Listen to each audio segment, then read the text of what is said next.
Hello बच्चों, मैं मुकुल मोहन। तो ये वीडियो जो है कक्षा 10 के बच्चों के लिए है। तो इस वीडियो में जो है हम कुछ फिजिक्स के जो मेन प्रश्न हैं उन पर जो है बात करेंगे। तो देखिए, पहला क्वेश्चन ये है, विद्युत विभव तथा विद्युत विभवांतर की परिभाषा तथा मात्रक बताइए। तो विद्युत विभव एकांक धनावेश को अनंत से किसी बिंदु तक लाने में किया गया कार्य उस बिंदु का विद्युत विभव कहलाता है। यानी एकांक धनावेश को अनंत से किसी बिंदु तक लाने में किया गया कार्य उस बिंदु का विद्युत विभव कहलाता है। इसका मात्रक जो होता है वो वोल्ट होता है। सीधे सीधे डेफिनेशन आपको याद करनी है। एक तरीके से कहा जाए तो रिवीजन कर लीजिए। विद्युत विभवांतर एकांक आवेश को एक बिंदु से दूसरे बिंदु तक लाने में किए गए कार्य को उन दो बिंदुओं के बीच का विभवांतर कहते हैं। इसका मात्रक जो है वोल्ट होता है। तो मात्रक जो है इसका भी वोल्ट है, इसका भी वोल्ट है। इसमें कंफ्यूज नहीं होना है। अगला प्रश्न देखिए। अगला प्रश्न दिया हुआ है, कह रहा है कि ओम का नियम लिखिए, इसके आधार पर एक ओम को परिभाषित करिए। तो ओम का नियम, यदि किसी चालक की भौतिक अवस्थाएं जैसे चालक के पदार्थ का ताप अपरिवर्तित रहे तो चालक में बहने वाली धारा चालक के सिरों के विभवांतर के अनुमानुपाती होती है। तो यह सूत्र हो जाता है R बराबर V बटे I। तो एक ओम की परिभाषा जो है इसी सूत्र के आधार पर जो है लिखी जाएगी। यदि जो है V बराबर 1 वोल्ट हो तो I बराबर 1 एम्पियर, तब R बराबर जो है 1 ओम हो जाता है।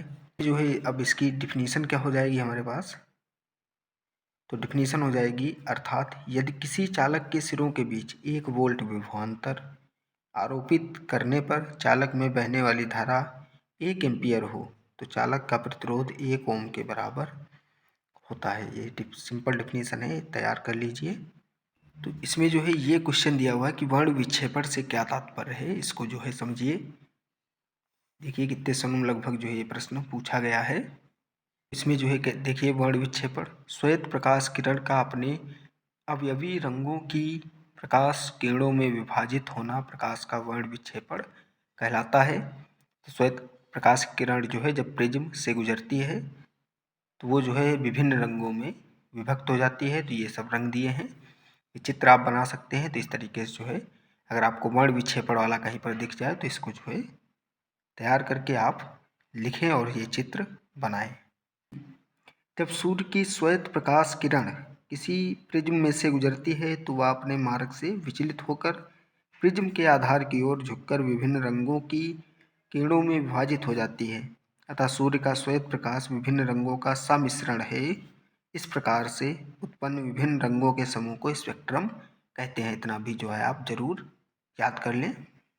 देखिए प्रश्न दिया है, निकट दृष्टि दोष किसे कहते हैं, इस दोष का निवारण किस प्रकार किया जाता है, किरण आरेख द्वारा समझाइए।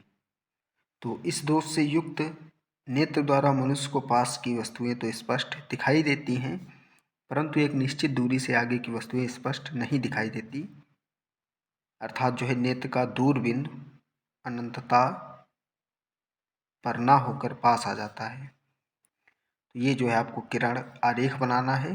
दोष को दूर करने के लिए जो है अवतल लेंस का प्रयोग जो है किया जाता है निकट दृष्टि दोष को दूर करने के लिए। तो इसके कारण जो है नेत्र लेंस के पृष्ठों की वक्रता बढ़ जाना, जिससे फोकस दूरी कम हो जाती है। नेत्र के गोले का व्यास बढ़ जाना, अर्थात नेत्र लेंस व रेटिना के बीच की दूरी का बढ़ जाना, ये कारण है इसके। और निवारण में अवतल लेंस का प्रयोग जो है किया जाता है। प्रश्न कह रहा है कि स्वस्थ नेत्र के लिए स्पष्ट दृष्टि की न्यूनतम दूरी जो है कितनी होती है, तो वो होती है 25 सेंटीमीटर। ये तैयार करिए प्रश्न, देखिए कितने सनों में पूछा गया है। फिर कह रहा है कि एक व्यक्ति दूर स्थित वस्तुओं को स्पष्ट रूप से देखने में असमर्थ है, उसे उसके नेत्र में दोष होगा, तो वो होगा निकट दृष्टि दोष। यानी जो है वो दूर की वस्तुओं को देखने में क्या है, असमर्थ है।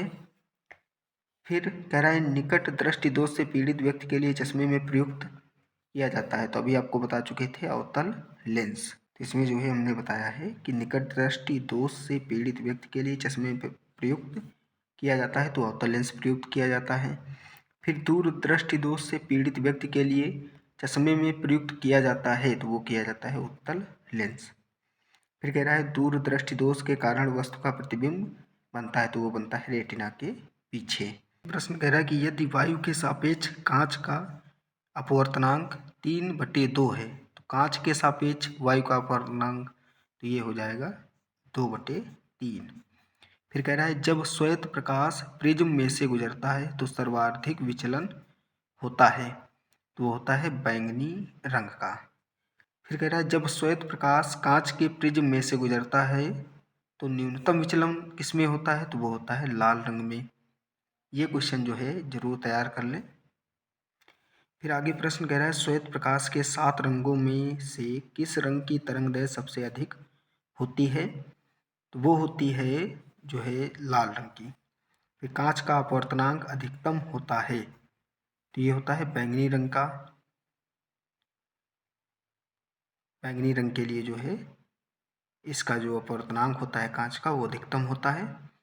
फिर कांच का अपवर्तनांक न्यूनतम होता है तो वो होता है लाल रंग के लिए। ये क्वेश्चन जो है तैयार करिए। फिर देखिए ये प्रश्न दिया है विद्युत शक्ति का मात्रक होता है तो ये 2022-2023 में पूछा गया है। तो विद्युत शक्ति का मात्रक होता है वाट, आप सभी को मालूम है। फिर है एक अश्व शक्ति बराबर है यानी कितने वाट के बराबर होता है तो ये होता है 746 वाट। अत्यधिक उच्च प्रतिरोध वाला पदार्थ कहलाता है तो वो कहलाता है विद्युत रोधी। अत्यधिक उच्च प्रतिरोध वाला पदार्थ कहलाता है तो वो होता है विद्युत रोधी। फिर चुंबकीय क्षेत्र की तीव्रता का मात्रक क्या होता है तो वो होता है जो है टेस्ला। ये क्वेश्चन तैयार करिए।